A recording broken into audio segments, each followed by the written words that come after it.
Hey, you know, we live in a technological world, all right? It's hard to imagine how we get by these days without at least a few of the everyday products, like cell phones, helping us along, right? You just couldn't get by without them. Gadgets, they can run our lives, and we know how useful they can be, or harmful, really, depending on how you look at it. But what about the really new products, the ones that seem like they're right off the assembly line at Spacely Sprockets, you know?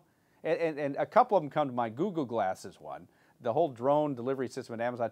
You think products like that would change the world, but the question is, will they? Are companies really behind the development of these gadgets, or is there something else going on? I suspect there's something else happening. Dr. Gina Loudon joins us again at the anchor desk to talk about some of the new stuff that you may only see on news stories and in TV commercials. Welcome back, by the way. Hey, it's so good to be with you. I had so much fun with you yesterday that I thought I'd have you back ahead of your show, which is going to start on the network on Monday. Starting on Monday. We'll talk about that again in just a couple of seconds. But you brought up something yesterday, and I kind of laughed about it. Is it something that Microsoft has brought out for women? Can you just talk a little bit about what this is? Yeah, this is a fun topic. I talked about this on Neil Cavuto's show earlier in the week, and I think it's one of those things that we're starting to need to take we're needing to have a consumer moment here, because these things that are coming at us now, these new products, you have to really ask yourself, how serious is the company?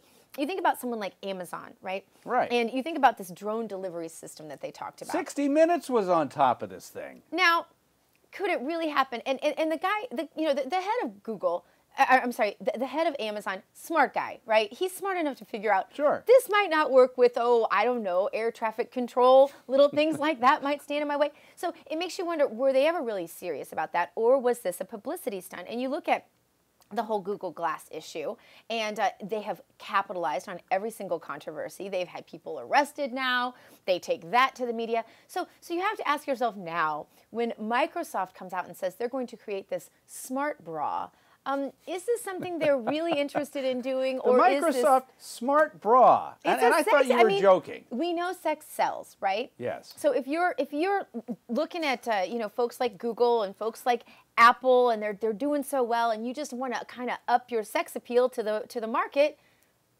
a smart bra is not a bad way to go. But if you really look at it, you think about these guys in Silicon Valley. Did I say that? You know, I saw you on Neil Cavuto. It was nothing but puns, all right? But it was, all right, that's fine. But really, Yes. Should the guys that are there be thinking about maybe nerds doing more like Word, or should they try to become the new Victoria's Secret? I'm saying they stick to their day job. Well, I mean, again, it comes down to you got to publicize all new products. We know that, but at what point does it really become just marketing? I don't want to say marketing, not geniuses, but at what point is it too much marketing? I guess is the point. Well, that's when that's all they're after. Right. You can say, are they going from being really marketing experts to sort of marketing prostitutes? Because this is really not pretty if you look at it from maybe a sexist perspective. I mean, why bras? What about men? Don't they have heart problems too? They say this is going to solve women's heart problems, women's diet problems. This is going to monitor all that. Why don't they just call it a chest band and make it available for men and women? Right. Really. And we know why, don't we? Well, they say, we want to give their side. We want to be fair here. They say that they tested the briefs on men, and that the briefs were too far from any vital organs to really work for the same purpose. So they scrapped the whole program for men, and they're only going with a smart bra. I'm having just a little trouble believing that. I think consumer beware, because again, why not just call it a chest monitor? Do they really need to call it a smart bra? I think not. Well, and again, you're asking that question rhetorically because you know why. How do you sell a chest monitor to people when you could say a smart bra? Smart anything these days. Right. It's all part of marketing. Exactly. So Microsoft's come out with this. You mentioned Google Glass. You know, when Apple comes out, say with a new product, and Apple does this a lot. You know, it used to be years ago when a company came out with a product, they had to go out and advertise. It's a news story. I mean, the next version of... They don't have to advertise. They don't have to do anything. No, they get anymore. all this publicity over this. It's free publicity. Yes, and then they start testing it, and then there are pitfalls, and then that gets more publicity, and so this is the way it goes. But if you really take a look at this, there are some dangers that I think consumers should be aware of. Like, for example, in all seriousness, you know, we've questioned the underwire portion of women's garments, and so now we're going to make that you know, some sort of electronic device. And you know, and what about the whole cell phone controversy of putting it in your bra, and then they were worried about cancer with that. And so I'm thinking, so now they're going to create a bra that is essentially, you know, sending out what kind of radiation, receiving what kind of radiation. I don't know. You know, so it sounds to me very gimmicky, and I think consumers need to reject this sort of gimmick when it isn't serious and when it could really cause some problems. Well, and you mentioned the ones, Google Glass, we've seen people trying to drive with those.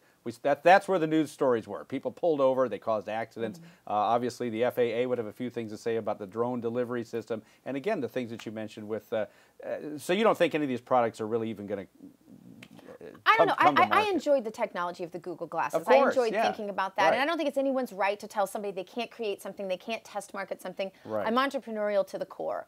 But I really do think that as consumers, we need to be smart here. We need to be savvy, and we need to think beyond what we're being fed by media and all of the enjoyment, and think, wait a minute, where's the serious side of this technology, and what is this company really trying to accomplish here? Now, you got a show starting on the network on Monday. It's going to be at 1 Pacific, 4 Eastern, if I have that correct. That's correct. You'll be talking about some of this stuff. Talk a little bit about that. You got about a minute or so. Smart life, and it's topics just like this. You know, how can we be smart as business people, as consumers, as moms, as dads, just living our life in more efficient, more effective ways, with more intention and less nonsense. And I think that's really where people are. We're very busy these days. You know, we're all running. Everybody's busy. Have you ever heard anyone in the last 10 years say, no, I'm not really busy. I got plenty of time. I got nothing going on. I got plenty of time, nothing going on. Even if they don't, they'll tell you they're busy. That's right. So how to balance for that quality time, how to live your work life more efficiently, your family life more efficiently, and even things like spiritual, political, those kinds of things we'll get into. So it's going to be a fun show, different, nothing else like it that I know of.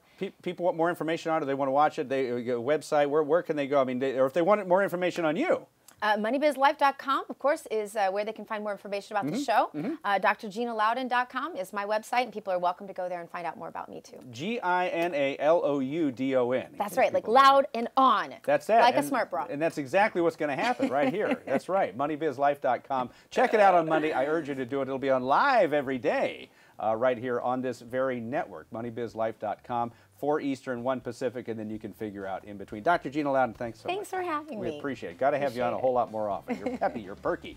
It's what we like on this show. It's the Boomers Brain Trust. By Boomers, for Boomers. If you need us, you can go to boomersbraintrust.com. You can ask the Brain Trust any question you like. 877-PLANNER's our number. For Dinah Smith and the rest of the gang, I'm Johnny Dean. Take care. We're talking about what's important to you, your money, your business, your life. This is Boomer's Brain Trust. The views and opinions expressed on the show are not necessarily those of the station or its sponsors and should not be considered as legal, tax, or investment advice. You should always consult with the appropriate advisors before making any financial decision.